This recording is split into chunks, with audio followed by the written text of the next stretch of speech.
Esse decreto que foi publicado regulamentando, especificando relatórios, plano de ação de mitigação das desigualdades salariais e critérios remuneratórios, eles devem ser publicados 2 vezes ao ano, nos meses de março e setembro, na ferramenta disponibilizada pelo Ministério do Trabalho e Emprego. Isso é um assunto que interessa ao setor de recursos humanos.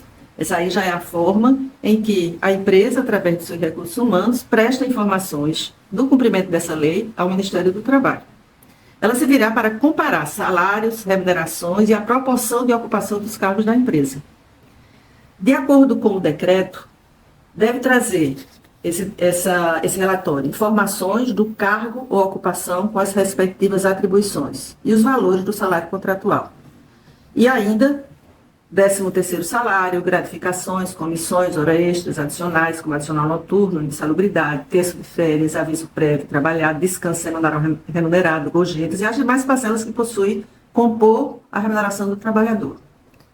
Além disso, a legislação prevê esse plano de ação de mitigação dessa desigualdade e de critérios remuneratórios entre homens e mulheres, que deve ser implementado caso a irregularidade seja identificada.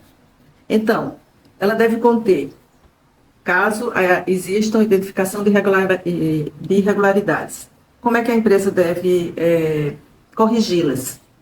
Ela deve criar ações de programas para capacitação de gestão, liderança e colaboradores, promover a diversidade e inclusão do trabalho e capacitar e formar mulheres para o mercado de trabalho. O decreto ainda sinaliza os pontos que são de responsabilidade do Ministério do Trabalho e Emprego.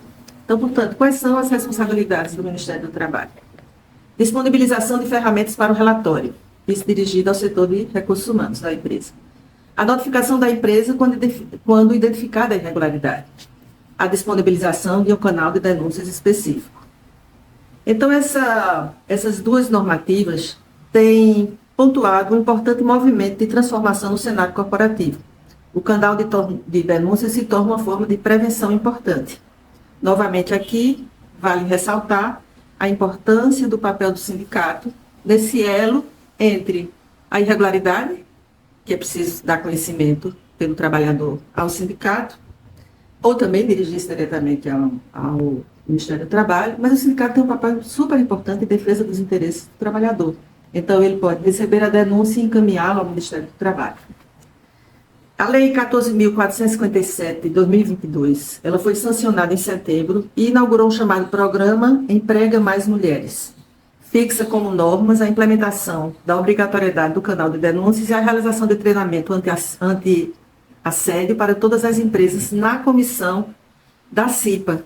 É aqui também uma questão de alta relevância. A CIPA, dentro da empresa, ela também terá um papel de ser canal de denúncias para a realização de treinamentos anti-assédio nas empresas através da CIPA. Além disso, também apresentou essa lei providências indispensáveis, como a prevenção e combate a comportamentos abusivos nas organizações, assim como incentivo à manutenção e progresso do público feminino no mercado de trabalho. O que a gente observa é que a legislação procurou detalhar e ir a fundo nessa questão da discriminação, porque sem uma intervenção do Estado não se viu nenhuma possibilidade de garantir essa igualdade. Outra questão importante é imaginar que no ambiente corporativo essa questão interessa a homens e a mulheres. Não é porque nós estamos tratando só da discriminação contra a mulher que isso é uma matéria de interesse só da mulher. Pelo contrário, a organização, a empresa, o mundo corporativo tem que estar empenhado em que essa regularidade aconteça, em que a igualdade de condições de trabalho entre homens e mulheres aconteça. É verdade que isso tem a ver com uma questão cultural, mas a cultura a gente pode fazê-la nascer de dentro da empresa. Nós precisamos mudar o ambiente de trabalho, a mentalidade das pessoas em relação à imposição dessa igualdade. Então, essa lei vem ao encontro de uma série de mudanças recentes, que promove igualdade, inclusão e proteção de direitos. Dessa forma, o empregador deve ficar atento e fazer as adaptações o quanto antes para prevenir a ocorrência de multas e outras penalidades. E é uma verdade, não se pode esperar a ação do Estado, a mão pesada do Estado, para que haja uma mudança da realidade dentro da empresa. É importante que, tendo conhecimento da legislação, as empresas procurem se adequar a essa nova lei, cumprindo de forma coerente todas essas obrigatoriedades e imaginando que isso levará a uma condição de igualdade e de um ambiente de trabalho onde as pessoas se sintam de forma igual, de forma igualitária e onde todas as pessoas tenham as mesmas condições. Esse é o objetivo, igualdade entre homens e mulheres dentro da empresa.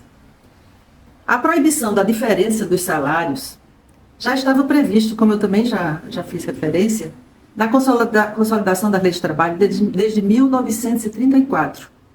Convenções internacionais tratam a respeito e, mesmo assim, as desigualdades persistiram. E, segundo os dados do IBGE, que eu também já fiz referência, homens que exercem a mesma função ganham 22% a mais do que as mulheres. O que diz essa lei 14.611? Estabelece a igualdade de salários e critérios remuneratórios entre homens e mulheres, alterando a CLT para garantir a remuneração igual para o trabalho de igual valor. A CLT, lá em 1934, diz no seu artigo 461, sendo idêntica a função a todo trabalho de igual valor prestado ao mesmo empregador, na mesma localidade, corresponderá igual salário, sem distinção de sexo, nacionalidade ou idade. Mas de 1934 até agora, a promulgação da lei de 2023, muita coisa não mudou. Ou seja, foi necessário que uma lei fosse promulgada de forma mais severa até para garantir esse ambiente de trabalho igualitário. Então, a gente imagina que não é só uma questão da legislação, que aqui, essa legislação que eu citei, ela era clara, mas essa legislação atual, que chega para garantir essa igualdade, ela vem mais detalhada, mais impositiva e ajudando até as empresas a se adequarem, porque diz o modo operante, como ela deve fazer para conquistar essa igualdade. Razão porque a empresa deve trabalhar de forma preventiva, não esperar uma fiscalização para que a empresa se regularize. Ela deve estar à frente, até porque o ambiente corporativo tem que ser elevado. Então, necessário é que as empresas, através do seu setor de recursos humanos, elas se adequem e passem a trabalhar por um ambiente de trabalho de forma a garantir essa igualdade. Então, o que a gente pode dizer como conclusão de todo esse pensamento sobre essa legislação, sobre o que isso promove no ambiente de trabalho, é que promove a própria lei uma reflexão acerca do modo como as empresas estão lidando com a diversidade e inclusão no ambiente de trabalho. Por meio da análise sobre a proporção de cargos de liderança ocupados por homens e mulheres, é possível reavaliar os canais e as iniciativas adotadas para reduzir eventuais desigualdades. Sendo assim, é essencial que os recursos humanos monitore as informações de composição do quadro de colaboradores por meio da criação de relatórios sobre a força de trabalho. Isso porque os dados irão auxiliar as empresas a terem uma compreensão melhor do que ele precisa mudar, o que ele precisa efetivar de mudança. Além disso, os números indicam a importância da realização de treinamentos anuais obrigatórios, com temas que envolvem violência, assédio, igualdade e diversidade no ambiente de trabalho. Mais uma vez aqui fica o reforço da importância da participação da empresa para alterar a realidade de trabalho no seu ambiente de trabalho. Então é preciso que haja uma atuação permanente, frequente e ativa da empresa para mudar essa realidade. Dessa forma, nós não vamos avançar. Só as multas, só a punição não será suficiente. Então, é necessário uma participação ativa da empresa. Portanto, o RH precisa estar preparado e entender a nova lei. Essa compreensão ajuda a garantir e promover o maior respeito por parte do empregador no local de trabalho. A abordagem, ela contribui para que a empresa possa se assumir como uma marca inclusiva, que abraça a diversidade. Aliás, hoje a sociedade tenta se adequar e tenta evoluir para garantir a diversidade. Ou seja, homens e mulheres e outros gêneros. É preciso que a sociedade evolua e a empresa está incluída dentro da sociedade. Então, ela tem que acompanhar essa evolução. O entendimento de dados de remuneração e as políticas do setor de recursos humanos são essenciais para atender às exigências da lei de igualdade salarial e construção do bem-estar organizacional também. Para isso, são necessários relatórios e essas análises que nós mencionamos que estão previstas na lei, necessários relatórios e análises de dados da vida dos colaboradores sempre estarem atualizados. Conheça o mais completo sistema de gestão de remuneração do mercado para garantir mais produtividade, transparência e agilidade na gestão de remuneração da sua empresa. Então, diante dessa nova lei, o que nós podemos dizer de mais importante é que é necessário que exista um papel ativo da empresa para que essa realidade mude. É necessário também a participação de homens e mulheres, trabalhadores homens e mulheres, que tenham a intenção de cumprir esta lei. E sabendo-se que é preciso mudar a cultura da empresa e a cultura dos homens, que têm que estar conscientes de que essa igualdade também se dará pela sua compreensão, pela sua internalização dessa necessidade. Então, não é uma luta só das mulheres. Os trabalhadores homens também têm que compreender essa necessidade dessa igualdade. E as mulheres terão que também, conhecendo a legislação, exigir que esses direitos sejam cumpridos.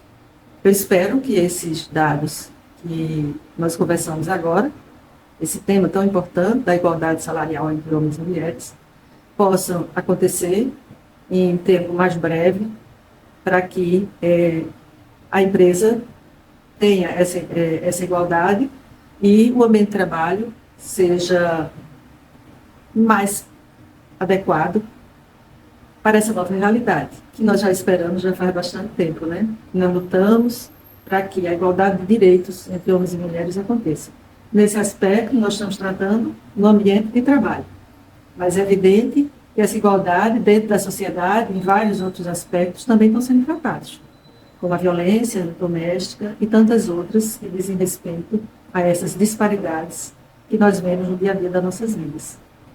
Eu agradeço a participação e esse contato com os trabalhadores das empresas concessionárias de veículos no estado de Pernambuco, que tem à frente o Sindicom, com a presidente Zulei ou Zuca Medeiros, fazendo esse papel importantíssimo de promover uma melhor qualidade de vida para os trabalhadores, e é isso que vocês merecem.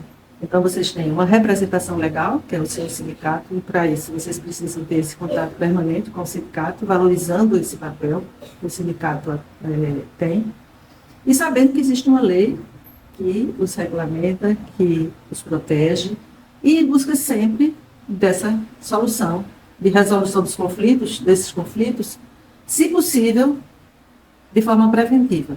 Esse é o ideal. Então, muito obrigada, foi um prazer ter estado esses minutos com vocês e espero que em outra oportunidade a gente possa voltar a conversar. Obrigada.